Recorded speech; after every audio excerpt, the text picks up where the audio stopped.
গ্যাসের চুলাতেই তৈরি করে দেখাবো নোয়াখালীর বিখ্যাত খোলাজালি পিঠা। কোনো রকম ঝামেলা ছাড়াই গ্যাসের চুলাতেই নন স্টিকিতেই কিন্তু অসংখ্য ছিদ্রযুক্ত এই পিঠাটা তৈরি করতে পারবেন।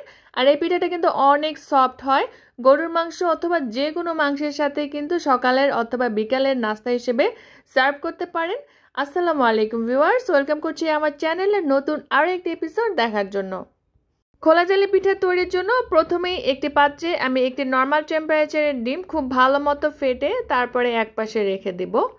এরপর অন্য একটি পাত্রে নিয়ে নিচ্ছি 3 কাপ পরিমাণে শুকনো চালের গুঁড়ি। চাইলে ভিজা চালের গুঁড়ি দিয়েও এই পিঠাটা তৈরি করে নেওয়া যায়। এরপরে পিঠাটাকে আরও সফট করার জন্য দিয়ে দিচ্ছি হাফ কাপ পরিমাণে আটা বা ময়দা, দিয়ে দিচ্ছি 1 চা চামচ বা স্বাদ মতো লবণ। সবগুলো শুকনো উপকরণ একটু হ্যান্ড উইস্কের সাহায্যে খুব ভালো মতো মিক্স করে নেব। আপনারা কিন্তু আপনাদের প্রয়োজন মতো চালের গুঁড়িটা নিয়ে নেবেন। এরপরে আমি চুলায় একটি পাত্রে পানি গরম করতে দিয়েছি। পানিটা কিন্তু একদম ফুটন্ত গরম হবে না। যখনই এরকম একটু বুদবুদ হওয়া শুরু করবে ঠিক সেই পর্যায়ে পানিটাকে নামিয়ে নিতে হবে। পারফেক্ট খোলাজালি পিঠা তৈরির জন্য পানির টেম্পারেচারটা কিন্তু অনেক বেশি ইম্পর্টেন্ট। এরপরে একটু একটু করে পানিটা দিয়ে খুব ভালো মতো একটি বেটার তৈরি করে নিতে হবে। বেটারটা যখন অনেকটা পানি দিয়ে মিক্স করা হয়ে যাবে এই পর্যায়ে আমি যে ডিমটাকে ফেটিয়ে রেখেছিলাম সেটা দিয়ে ভালো মতো মিক্স করে নেব।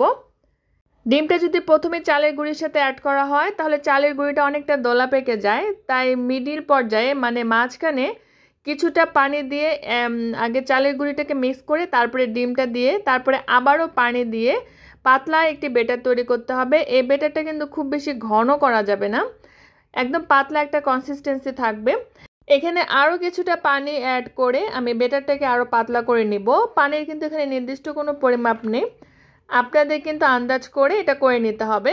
আর এই কনসিস্টেন্সি দেখতেই পাচ্ছেন অনেক বেশি পাতলা হয়েছে, আর চামচের মধ্যে একটি পাতলা একটি আবরণ সৃষ্টি হবে, ঠিক এমনটা দেখতেই পাচ্ছেন। চামচের মধ্যে কিন্তু খুব পাতলা একটি কোটিংয়ের সৃষ্টি হয়েছে।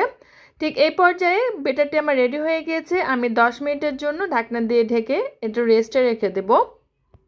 এরপর পিঠাগুলোকে বানাতে হবে। এজন্য একটি ননস্টিকের প্যান আমি খুব ভালো মতো গরম করতে দিয়েছি আর একটু তেল ব্রাশ করে নিলাম যেন খুব সহজে উঠে আসে। এরপরে পরিমাণ মতো একটু বেটার দিয়ে চারপাশে একটু ঘুরিয়ে দিতে হবে। বেটারটা যদি খুব বেশি ঘন হয়ে যায় তাহলে কিন্তু পিঠাটা একদম পাতলা হতে চাইবে না, মোটা একটু তৈরি হবে।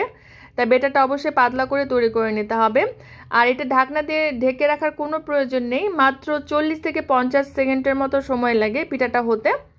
আর চুলার জালটি কিন্তু হাই ফ্লেমে রাখতে হবে। চুলার জালটি হাই ফ্লেমে রেখে তাওয়াটা খুব ভালো মতো গরম করে নিয়ে তারপরে পিঠাগুলোকে বানাতে হবে, তাহলেই দেখবেন পিঠাগুলো কিন্তু অসংখ্য ছিদ্রযুক্ত হবে।